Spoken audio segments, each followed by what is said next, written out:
Season 3, Episode 10, A Triad of Influence, Power, Knowledge and Truth. And a warning, content on the influence of sex and culture on workplace boundaries is discussed in this episode. We're back to sexual boundaries, Sara exclaims. We never left, Trajce concedes. Trajce presents the influence of Foucault's postmodernistic view on our understanding of the Triad of Influence, Power, Knowledge and Truth.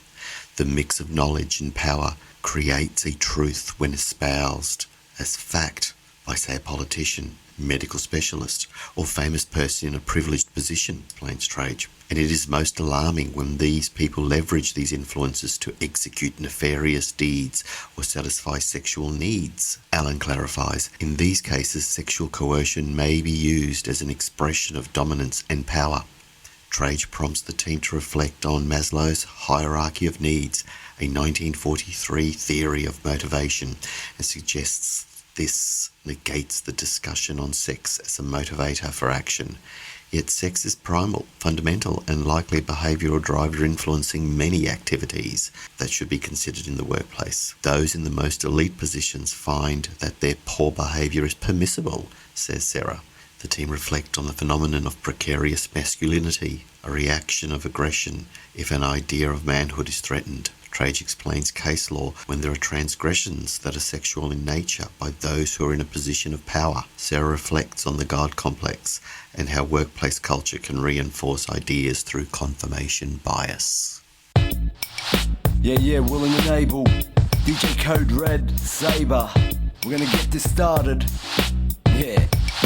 This is how we starting it. Let's get started. Let's get started. Let's get started. Let's get started. Let's get started. Let's get started. Who's gonna start this? We're gonna start this. Hello and welcome to the Why Work podcast series. You are listening to Trajce Vitkovsky, Sara Bazell and Alan Girl. So Trajce, I think we're getting better at managing bad behaviour from a legal perspective. With psychosocial frameworks, codes of practice, there's more awareness, legal precedent. Yes. Broadly, you're saying that it's the cognizance, the awareness about it is increasing. I think we're recognising what is inappropriate behaviour and we're calling it out loud and saying that's inappropriate behaviour, and there's consequences for people who engage in inappropriate behaviour, but I do worry that with the pendulum, or what's happening at the moment, is the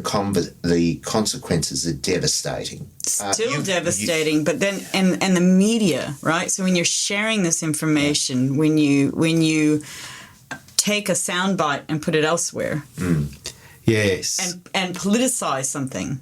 Like we're seeing in Brittany Higgins' cases, everything alleged. I'm not making any claims other than where there's a lot of mess in conversation. It's proliferated, and it just seems ugly, messy, tangled.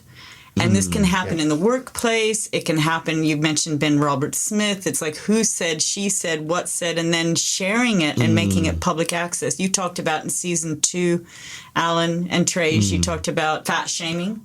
And instead of like, whoa, let me wind this back. Hang on. I just apologize and leave it. But don't meme it. Don't Facebook it. You know, have you watched Facebook's out on Netflix right now, the story of Facebook? And, you know, it started with somebody sharing a bra cup size about a girl that rejected dear Zuckerman, right? It started from this kind of stuff. And then it just went wild, right? And you have to pay things out, right? So that's the mess of just stop. Yeah. Put a lid on it, right? Yeah. And I think that's what you're talking a little bit about. Well, if someone engages, Brittany Higgins is a very difficult one because you're talking there about alleged rape. Yeah, alleged rape, which is a terrible thing, of course. But we've got in the Senate at the moment where one of the senators has been accused of pinching other senators on the bottom, which of course is bad behaviour. I told you I was a waitress. Completely unacceptable. Right? Yeah. In an Italian restaurant in Melbourne while it was my second job, and I'd walk through the kitchen and the chef would pinch my butt and go, "Hey, Americana!" Well, and I had to just dart and divert where I walked. And there are carrying so many plates and food and indeed there are so many stories of those incidents around service and let's just say people without power or blue collar scenarios. I think where you're taking us is where I want us all to go, is where we get into that high end boundary violations, that top end blurred more boundary lines. violations. I'm talking about, for those of you, so who was fortunate enough to study Michel Foucault in their undergraduate years? What? Yeah.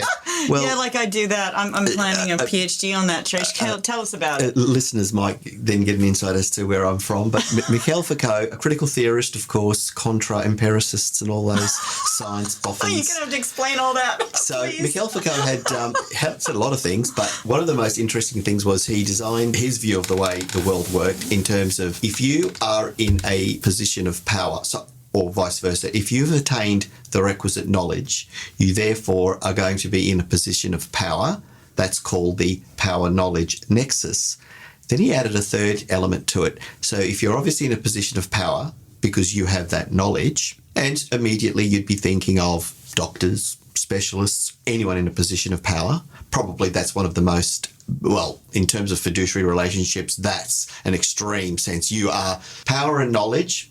Then you add, therefore, if you have power and knowledge, you then create a triad once you add truth. Clearly, if you're in a position of power, knowledge, and truth. Well, you create, well, therefore, what you say... create a truth. Well, it must be true because you're in a position... Vicariously, right. You're in a position of power because you've attained that knowledge. So whether you're a politician or a surgeon... All right, we see that everywhere. A good sound bite, and therefore it becomes a truth, right? Yeah, but if you said it with respect, Sarah, or if I said it with respect, Trajce, or if Alan said it, but when a very famous person perhaps, or when I say famous, I don't mean Tinseltown. I'm talking about whether it's an IVF specialist or whether it's a psychiatrist, or whether you're a prison psychologist, whether any psychologist, when you say things to your patient, A, you're in a position of power, B... So others are vulnerable. I just want to... Correct. I just want to cement this. Yeah. A position of power implies that somebody else has vulnerabilities. Absolutely. Okay. Well, but certainly you're not on the same level. Not... Right. You are elevated by virtue of your status, not hence the equal. power. You're a doctor, hence the knowledge.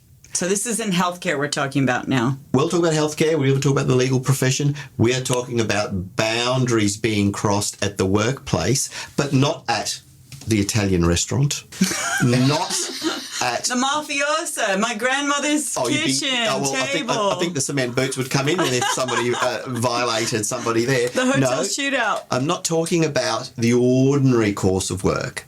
I'm talking about the extraordinary course of work. Those who have been elevated to the most privileged positions, and this is what the Foucauldian postmodernist concept of if you're in a position of power, if you retain that knowledge, you then create truths, you're about as close as to God as you're going to get by virtue of your status. It's when those individuals cross boundaries. Like? Specifically sex. Okay, boundaries. We're back to sexual boundaries. Okay. We never left, Sarah. We never left. We've always stayed there. Brings me back to this. Let's just go back a bit. Let's go back to 1943. Yesterday. What right. were Maslow's... I just need to let you know right now, right here. Right I here, have right now. What a great terrible song. knowledge of history. No, a little bit better geography. No. Because I traveled back and forth to the U.S. and Australia, and I missed core history classes. And I'm sitting here watching something on television, or it's Jamie. one of those. He travels in time. Jamie. Yeah, Jamie. Jamie. We're talking about Jamie. The Outlander travels and in the time. kilt. I could learn about time in a really satisfactory way that way, but in history, Where I've are learned the about sexual history. boundaries there? We're talking about precarious man. Well, there's no precarious. It's Jamie. It's Jamie. Yeah. And we'd sit there. It's Jamie. It's Jamie. It's time There's travel. There's no violence. He's offering there's no me aggression. time travel so I can learn history. Because, Correct. so my father will sit there and I'll ask a question and he just pauses and looks at me like, how can you be my daughter? How do you not know this in life? And I'm just like, I traveled. I wasn't in history class, okay? Well, you uprooted me in and out of school all the time. Well, we're going to take you back to... 1943. What happens in 1943? Well, that's when Maslow published his hierarchy of needs. All right. And let's just have a quick recap for our And so listeners. those What needs, are they? What are the foundation. I need Please, protection what are the foundations and of his safety. needs? He needs to know. No. Where are they? There's Alan. You'd know what they are. I need food and I don't know the shelter. order. Thank you. Food, shelter. These are basic needs, right? Normally, and in school we're taught food, shelter, clothing, obviously, because we don't have hair, more or less.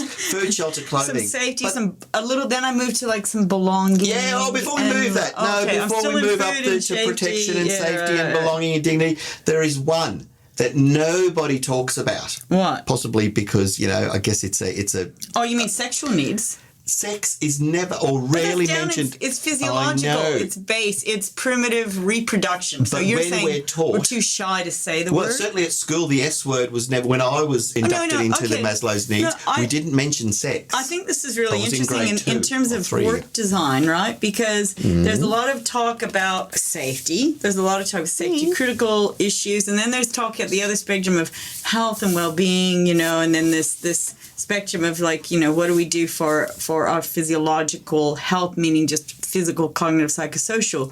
But if we're too scared to talk about the fact that sex is going to be at the base of this Maslow's hierarchical needs, we're too scared to talk about what boundaries can transpire or be tested. That's where I'm going. And we get a little bit too That's where I'm scared going with this. to talk about the drivers in life and what makes things fun.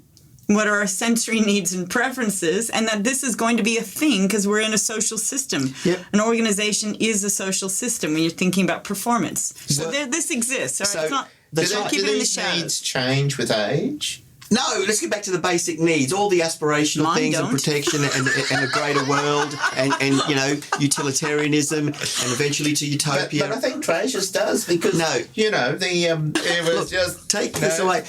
And unlike Alan's He's example, blushing again. See, unlike Alan's example before with Henrietta and Part 19 of the Property Law Act, and that wasn't work related. I'm bringing this issue raised by Alan into a work context. Okay, tell us about it. Purely because our educators, and I'm throwing it out there, were so that we didn't start to talk about introducing the S word into these basic needs, and this is why I And believe. it's generational too, isn't it? Like, Well, here we are in the 21st sex century. education has changed but a lot. This is why I believe there's so much organisational dysfunction, and Hold on, can I Wait, what? understand what you, because I'm a Yeah. bit confused. Who's gonna start this? We're gonna start this.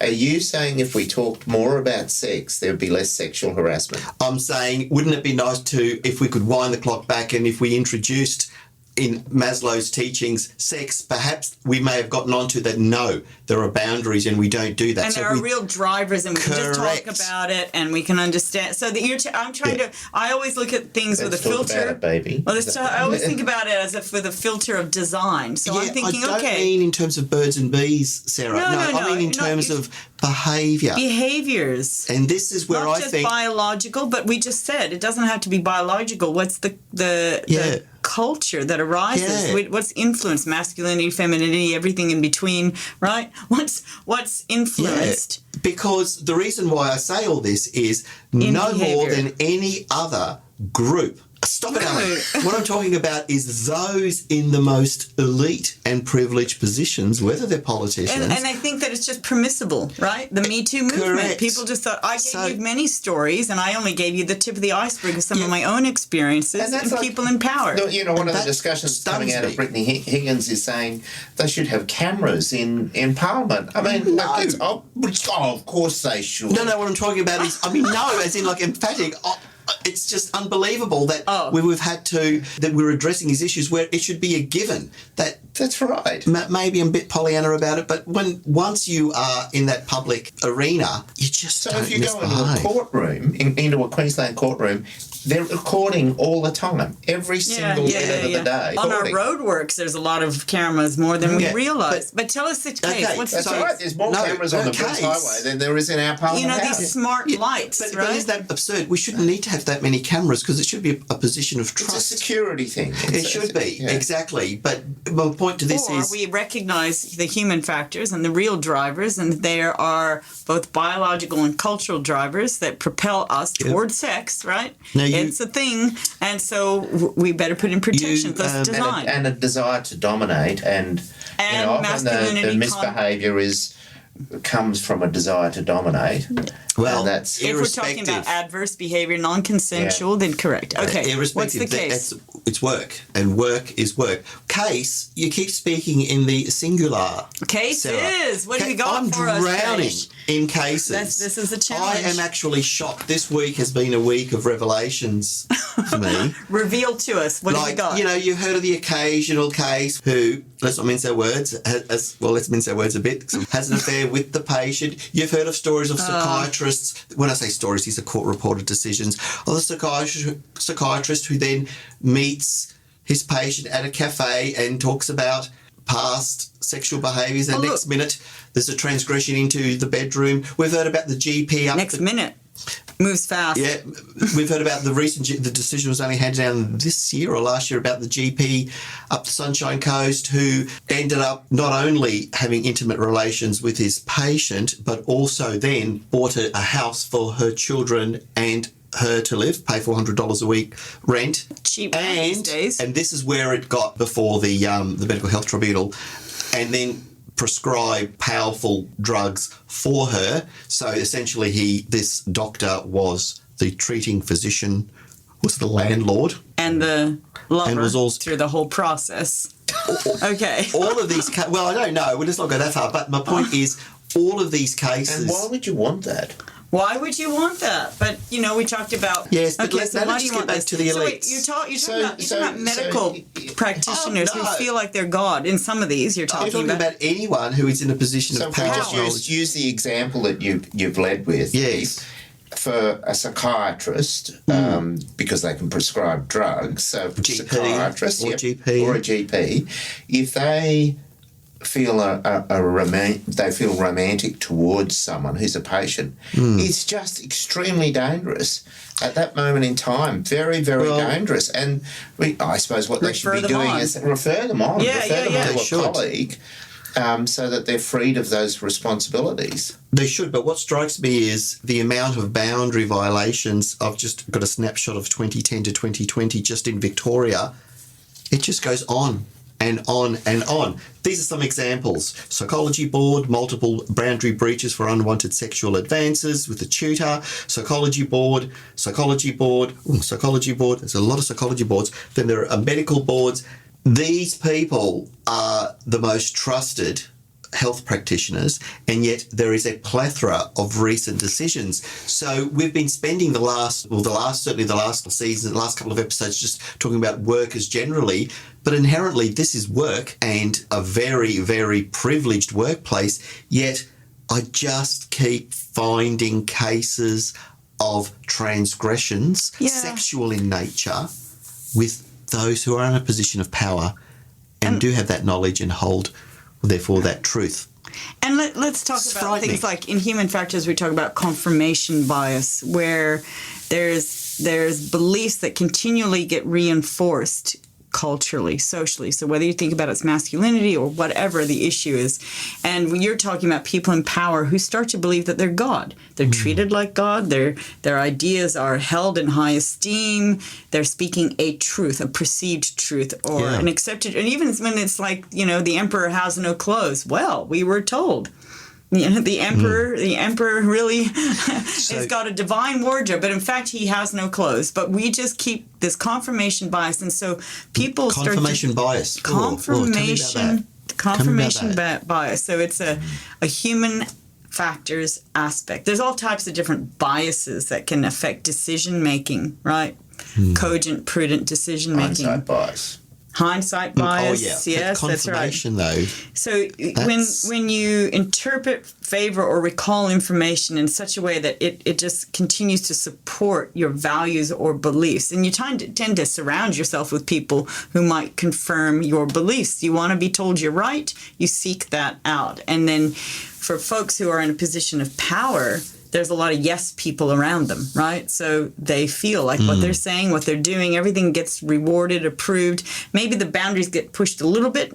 There's no adverse action. Well, all right, this is permissible. Test a bit more. You test a little bit more. You test a little bit more. I mean, you have this in a whole nother scenario where I know of many stories where maybe somebody who works in accounts starts to cook the books a little bit and gets away with a little bit more and a little bit more and a little bit more, and so you test this out, and you're still told that you're doing a good job, etc. Right? So it's about testing boundaries, but confirmation bias is just this reinforcement of beliefs, regardless of testing the truths against scientific evidence, you name it. It's an emotional pull. It's why marketing and branding strategy is so effective. Advertisers just play on the emotional pull of viewers, and you get the effect is that you get your desired outcomes are reinforced, right? Well, Alan, getting back to the consequences, and you said more and more people understand it. With these boundary violations, and let's not mince and our there's words. overconfidence that comes from this when you get away. Power. That's so right. You're in that position. You've got that confidence. So with all of these boundary and these are all squarely sexual in nature, these violations. So the inappropriateness is whether it's intimate relations or lewd, unwanted remarks or whatever. They're all sexual in nature. With all of these cases, and there's lots, it would, in fact, we could devote a whole season if we unpacked every single case. That's the part that frightens me. These aren't one-off. These aren't I've plucked a needle out of a haystack. All of them had the consequences, like 2-year disqualifications, 12-month suspensions, counselling. So there were significant penalties. You used the word significant. I'm about to expand on your use of the word significant. Okay. These are significant. Cancellations, disqualifications, 6-month cancellations, suspensions. They're all significant because you are deprived of earning. Now I'm going to tell you about something that... And embarrassed and everything else. Oh, yeah. And your whole world... I think so you're a former prosecutor? Yeah. Punishment should suit the crime, shouldn't it? You agree with that? Absolutely. And all of these I get, and I'm about to lead to something shocking. So for all of those cases you just read out... Disqualification, reprimand... They would find it all very difficult to get employment. And with that sort of thing on your record...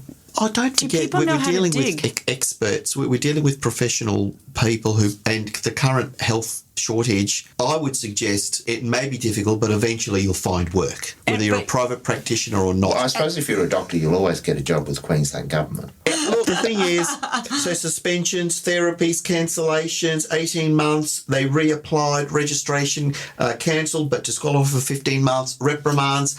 So you've got rebukes, censures. Well, we've got a case on that's in the media at the moment, and it might be resolved by the time this goes to air, where a female teacher's been been charged with grooming a child. And she might be found not guilty. Again, another power, knowledge, truth. Well, my point is she might be found not guilty, but the damage that's being done to her at the moment, it's just enormous. Yes. And her picture is in the media. Oh, but so hard. Who would not recognise her if they saw her? So yes, I know. So the reputational loss of guilt. But it's not just a trivial loss. I mean, that's the damage that's been done to her. Your is whole just community, enormous. how you She hasn't even had a trial yet. No. Far more I don't sensitive think you should fashion. be able to publish it. I mean, I don't... Not till, So imagine you have this confirmation bias and then suddenly you're found to be wrong about something, and then this whole mental schema just dismantles. It's like, what? Hang on. This is how can I've always been allowed this. So I think there's a real breakdown in terms of your knowledge of who you are and what you stand for those who are willing to look within. Some you may find narcissistic personality behaviors that continue to find an excuse about why everybody else is wrong. But anyway, tell us. And I was just more interested though, the amount of these sex boundary violations or breaches or indiscretions, call them what you like, these blurred lines, just the amount. But we always want that song, Blurred Lines, don't we? We keep going back to it. Because it is. Life's pretty blurry. And that's without any alcohol. And so you've got all the results of punishment. So your disqualifications, your cancellations, counselling, reprimands, all these things. But I'm going to really up the ante, and I found this one yesterday. So they're all health practitioners, so psychologists, doctors, whether they're general practitioners or specialists. We're now getting into some really serious punishment. In the UK, an English lawyer has been struck off the roll over non-criminal acts of sexual misconduct.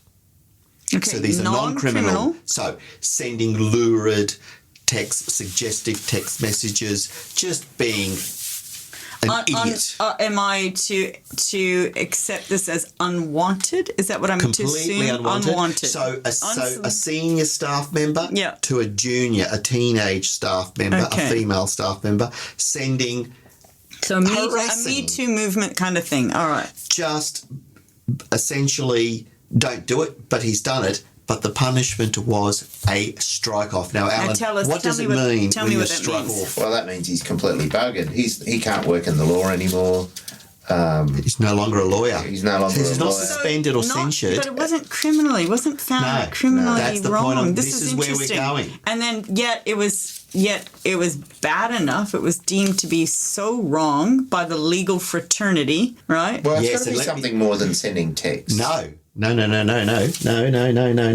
exactly what they were like. There was no physical, so there was no assault, hence would be in the criminal jurisdiction there. No, we are dealing with intimate, detailed messages and videos being sent to a teenage colleague. Videos? But still... Teenage colleague. But still teenage not colleague. Criminal. You don't get many teenagers in the workplace. 18, 19. All right, okay. First year, second year law, whatever. Okay. No. But still seems young. Yeah. No, that's very young. But it could be does it say a lawyer or an administrative person? No, it was just a staff member, teenage colleague. You don't know what the term used was colleague. You don't know what role they had. It's irrelevant. Work is work. Work is work. I'm just thinking about the age. That's all. Yeah. Well, might explain. It did go to trial, so this is somebody who's fighting this, and perhaps as you would, because if you're going to be struck off. Go on. Wait. Finish your story. Yeah. So the consequence, the punishment, wasn't a cancellation. It wasn't a reprimand or a censure, as we call it in law. Was it just civil? No, it doesn't say how old he is. I can find out, but he was much older. Let's just say that. Much older. But none of that matters. The point is none of that matters. Was there a civil payout? His career was only 16 years. Now, that doesn't mean he didn't start law late in life, but let's assume he started law normal, so he'd be about close to 40. All right, so let's say he's got 20 years yet left to practice as a lawyer. So he has to find a new job. So, I say the punishment should suit the crime. So he can't work now for 20 years. That's his punishment. You don't even get that for murder. So it's interesting because there were 70 allegations. He was a persistent. 70. He was annoying. 7-0. Same person? 7-0. Yeah. To almost 20. So teenager, 19.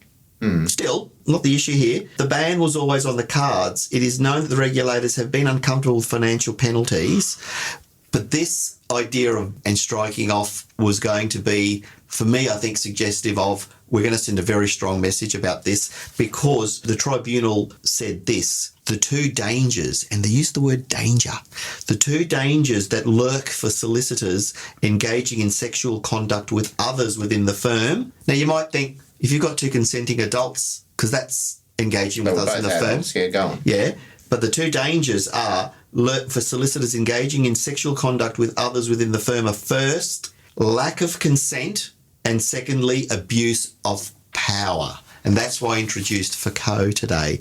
So it's not just about being a pain and annoying somebody and clearly that person's not consenting. You've got to ask the question, who are you? Well, you really don't have that power. Does that really have to happen, though, in relationships? I mean, we've gone beyond that, haven't we? This is but the adding consequences. To the power disparity. Yeah, we're talking, so this person clearly knew or ought to have known, you just don't do that. So, Trajce, just don't. If two people had met through Tinder and one of them was older and kept sending the other one texts, putting aside for the moment that you could just block them, should they lose their future employment for 20 years? This is work. This was work, two work colleagues. That's the distinction, isn't it? Yeah, that's right. But so what punishment would suit the crime if it was two people that met on Tinder? Oh, well, for me, it would be that nuisance and that annoyance stuff. It'd have to be, hopefully, the police could investigate something like that. Right, so what would be the punishment? What do you think would be a fair punishment? You'd just ban them from all use of... you couldn't use Tinder anymore. You'd exchange that information. If I were... Lock them out. Do the right thing. Let your other... And look, let's...